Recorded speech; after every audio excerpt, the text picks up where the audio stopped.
Ah, Et il n'aime pas le changement. j'ai des nouveaux voisins. Qu'est-ce qu'il fabrique? Vous allez adorer le détester. Le pire voisin au monde, le 1er février au cinéma, avec Europe 1. Europe Soir Weekend, Pierre de Villeneuve. À 18h20, c'est l'interview politique et je reçois le député LFI et NUPES du Val d'Oise. Bonsoir Carlos Martins Bilango. Bonsoir. Merci d'être avec nous en direct. Mardi, vous irez vous aussi défiler contre la réforme des retraites? Bien entendu, je serai déjà à 7h du matin avec les employés qui sont bagagistes à l'aéroport Charles de Gaulle. Et ensuite, je serai à Paris. Vous serez dans un cortège spécifique? Vous allez rejoindre un syndicat en particulier? Non, je ne serai pas le cortège spécifique avec les parlementaires et j'irai saluer tous les syndicats présents. Donc vous voulez bordéliser le pays, comme dit Gérald Darmanin? Pas du tout. Qu'est-ce que vous pensez de cette déclaration du ministre de l'Intérieur? Je ne comprends pas. Je pense que c'est juste une attaque vers ses opposants politiques. On cherche à décrédibiliser le mouvement. Mais il faut savoir que l'intersyndicale est réunie dans une manière très large. De nombreux Français et Françaises sont prêts à aller marcher le 31, l'ont déjà fait le 19, l'ont fait le 21. Il y a une colère qui monte dans le pays. 80% des Français sont contre cette réforme des retraites.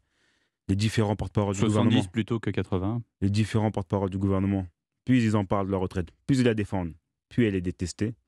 Et aujourd'hui, encore une fois, on vient avoir des propos abjects. Le texte est en commission dès demain. Il arrive le 6 février en Conseil des ministres. À ce stade, on a 3345 amendements déposés par la France insoumise. Pardonnez-moi, c'est du travail parlementaire ou c'est de l'obstruction? Travail parlementaire, obstruction parlementaire, vous pouvez l'appeler comme vous voulez, mais c'est un travail, oui. Donc c'est de l'obstruction, vous le dites vous-même. C'est du travail parlementaire. Pourquoi? Parce qu'il n'y a pas le choix? Non, chacun peut l'appeler comme il le veut. Oui. Vous savez, le 49.3... Comment vous l'appelez-vous? Nous, le 49.3, je l'appelle un élément anticonstitutionnel. Mais il est dans la Constitution. Ça fait Pour partie vous, il du ne parlementaire. devrait pas être dans la Constitution. Si, ça ne devrait pas exister. Il y est pour l'instant. Oui, mais nous voulons aller vers la vous sixième dites République. qu'il est anticonstitutionnel. Donc vous trouvez qu'il ne devrait pas avoir sa place dans la Constitution. Dans la sixième République. Voulue par Jean-Luc Mélenchon. Voilà, voulu souhaité par beaucoup de monde également. Par vous aussi. Nous ne souhaitons plus avoir de 49.3. Nous souhaitons débattre. Et aujourd'hui, par rapport à ces amendements que nous avons déposés, c'est pour amener le débat. Pour l'instant, il n'est pas question d'utiliser un 49.3. Ce qui est à peu près sûr, c'est qu'il va y avoir un 47.1 qui diminue la durée des débats. Exactement. Un 47.1 qui diminue la durée des débats. Et nous, on veut débattre. Donc on a mis de nombreux amendements. Et le texte, avant d'arriver en commission des affaires sociales, est passé d'abord pour avis en commission finances. Et on a pu s'apercevoir que les députés du Rassemblement national n'étaient pas présents en commission. Mais vous voulez débattre, Carlos Martins Bilango, ou vous voulez tout simplement la suppression de cette réforme sur les retraites? On veut la suppression avec d'abord la mention référendaire que nous avons déposée, qui sera votée lundi. Nous espérons avoir la majorité. Nous suivons de manière avec beaucoup d'attention les premiers propos de M. Aurélien Pradié, son évolution dans le débat et ce que vont faire les Républicains. C'est important pour nous. On voit qu'il y a deux sons de cloche. Il y a Éric Ciotti et il y a le côté Aurélien Pradié. Donc vous attendez de voir ce que font les députés de droite. Par contre, vous n'êtes pas très intéressé par ce que font les députés RN. On se souvient d'un débat télévisé la semaine dernière où Jordan Bardella a tendu la main à Mathilde Panot en lui disant « Regardez, quand même, on peut voter une motion de censure ensemble. » Puis finalement, Mathilde Panot l'a envoyé sur les roses en disant « Écoutez, vous êtes gentils, mais non, on est suffisamment nombreux, on n'a pas besoin de vous. » Est-ce que c'est... Oui, pour la mention référendaire, on n'a pas besoin d'eux pour qu'à ça présenter. Mais maintenant, nous sommes 150 à l'Assemblée nationale, députés de la NUP, donc nous passons souvent avant eux quand il y a une mention de rejet ou une mention référendaire. S'ils veulent signer notre mention, ils peuvent la signer. Ils peuvent la signer. C'est le travail parlementaire. Il y a déjà eu différents articles qui ont été Est-ce que c'est gênant? Est-ce qu'il y a un côté gênant du fait que le Rassemblement national, qui a également un combat social, se joigne à vous sur cette motion de censure? Vous savez, il y a différents articles qui sont votés et qui votent en même temps que nous, et il n'y a pas de souci là-dessus. C'est le travail parlementaire. Maintenant, c'est gênant quand il y a un arrangement qui se fait en amont. Là, c'est gênant. Mais dès lors où un article est présenté, ou un amendement est présenté, si on vote la même chose, on vote la même chose. Pourquoi c'est gênant? Parce qu'on ne veut pas mélanger la politique du Rassemblement national à la République de la France insoumise? Si Marine Le Pen dit que le ciel est bleu et que le ciel est bleu, M. Bilango ne va pas dire bah non, le ciel n'est pas bleu s'il est bleu. Mais s'il y a un arrangement en amont, oui, c'est gênant. Et un arrangement en amont ne sera pas possible avec le Rassemblement national. Parce que vous êtes à l'opposé de ce qu'il représente? Parce Parce que nous sommes dans ces deux visions différentes. Deux visions, voilà. Nous, la vision... Ils ont une vision sociale qui est assez proche de ce que vous défendez. Il faut être présent dans les combats. Ils étaient pas en commission finance. Et quand on a demandé l'augmentation du SMIC au mois de juillet, ils ont refusé également. Sur différents points, nous ne sommes pas sur la même longueur d'onde. Et aussi, sur le plan antisocial, ils sont avec des propos, leurs amendements, je ne les ai pas encore lus, mais on nous parle de c'est à cause des migrations sur tel ou tel sujet. Ce n'est pas possible. La France insoumise est-elle encore audible aujourd'hui? Jean-Luc Mélenchon est allé enregistrer une émission en Guyane avec France 2. Il a fait un score qui était digne d'un documentaire animalier. Comment est-ce que vous voyez, vous, avec la France insoumise? Est-ce que vous pensez qu'il y a un moteur aujourd'hui qui est comparable à celui qui a été dans le passé? J'adore les animaux déjà. Oui. J'adore les animaux. Et oui, je pense qu'on est toujours un groupe moteur et moteur de la gauche. Je ne sais pas le jour exact de la diffusion, ce qu'il y avait en même temps à la télé, mais je sais que ces éléments... J'exagère avec le documentaire animalier, mais il y a eu 1 million de personnes versus plusieurs millions lorsque c'était Emmanuel Macron qui a été face à Caroline Roux. D'accord. Puis il faut savoir après les rediffusions sur YouTube, etc. Bon, je parle pas de télé, vous voyez bien. Ce que je veux dire, c'est que la NUPES a été un formidable, on est tous d'accord là-dessus. Elle vit. Appareil politique en juin dernier, vous avez su vraiment amener la gauche. Aujourd'hui, la NUPES est quand même moins audible. Vous avez les Verts qui sont très très forts en ce moment, et on entend Marine Tondelier qui revient, qui resserre son discours sur la gauche radicale. Vous avez Jean-Luc Mélenchon qui n'est plus très écouté. Vous avez eu l'affaire Quatennens au sein même de votre parti. Comment est-ce que vous vous sentez à l'intérieur de la France insoumise? Moi, je pense que nous sommes toujours les éléments moteurs de la NUPES. Nous sommes à l'origine de cette coalition et que le groupe vit bien. Le groupe vit bien et pour moi, nous sommes toujours audibles.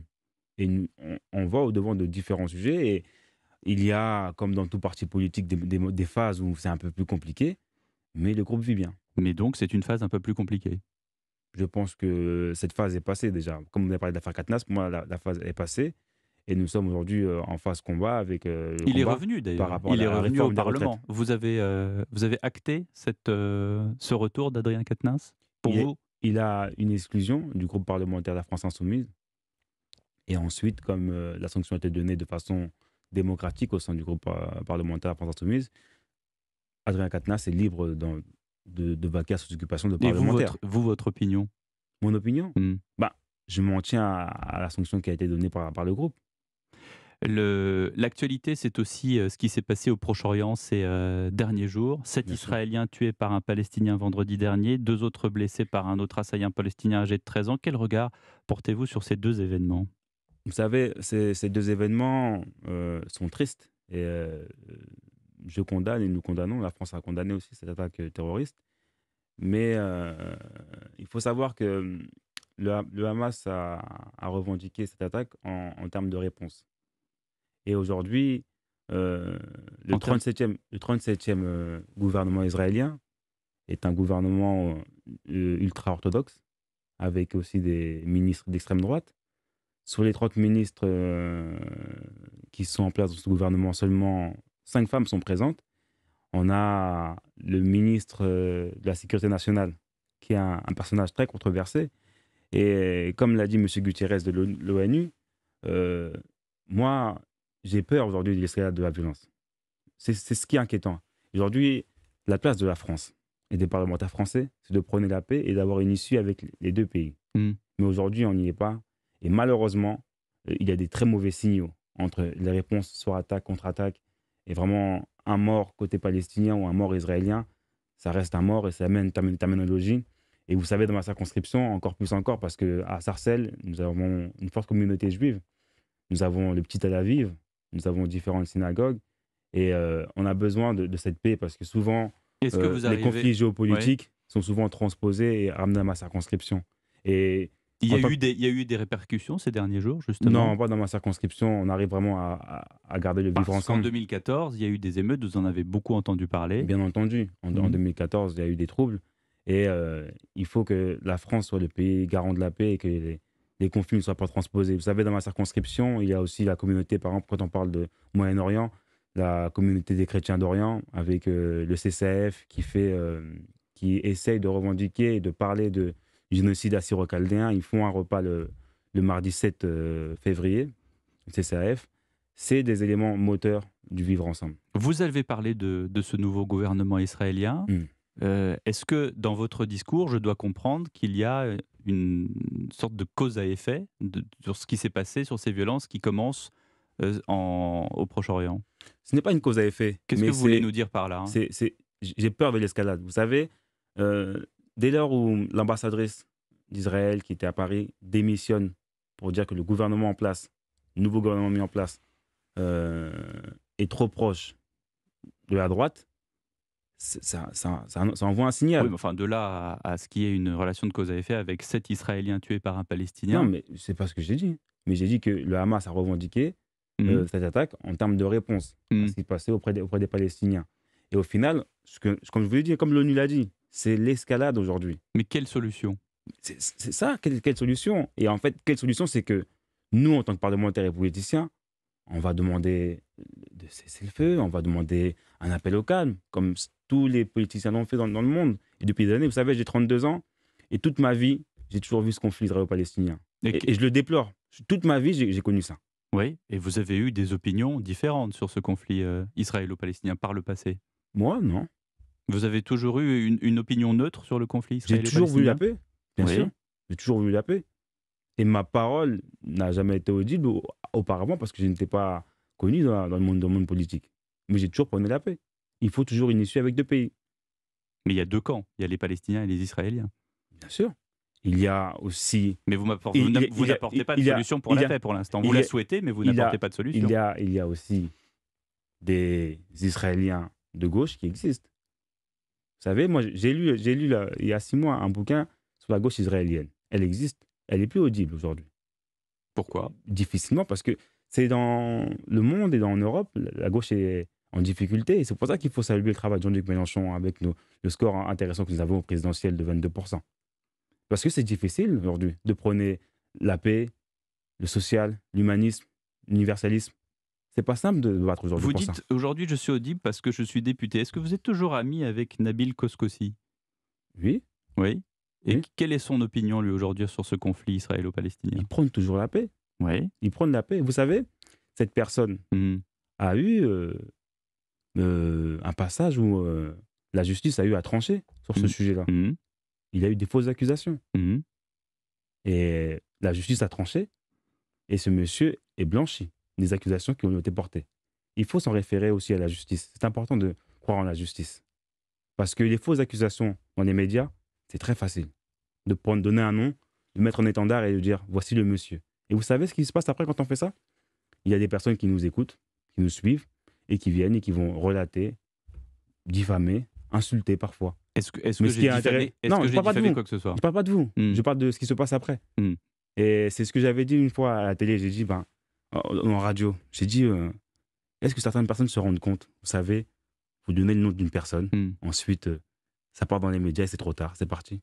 Pourtant, la justice a tranché. Vous me reprochez d'avoir dit le nom de... Ouais. Pas vous, pas du tout, parce que je vous remercie même. Vous me donnez l'opportunité. Vous m'avez donné l'opportunité d'en parler et de dire, de répondre. Chacun pourra vérifier. Bien sûr, chacun pourra vérifier. Ça, c'est l'avantage aujourd'hui des technologies modernes, c'est qu'on peut vérifier. Bien entendu, et comme je l'ai dit, il n'y a aucune condamnation sur ce monsieur. Merci beaucoup, Carlos Martins Bilongo, d'avoir été l'invité de Merci à vous. Ce soir, 18h33, dans un instant, ça fait débat. Europe 1, radio officielle du championnat du monde de handball. Tu vas pouvoir lancer Yannis Lem en contre-attaque. Attention, le ballon de +4 pour les Bleus. Ce soir, oui, ça fait +4. Dernière marche avant le sacre avec la finale France-Danemark. Oh là là, Rémi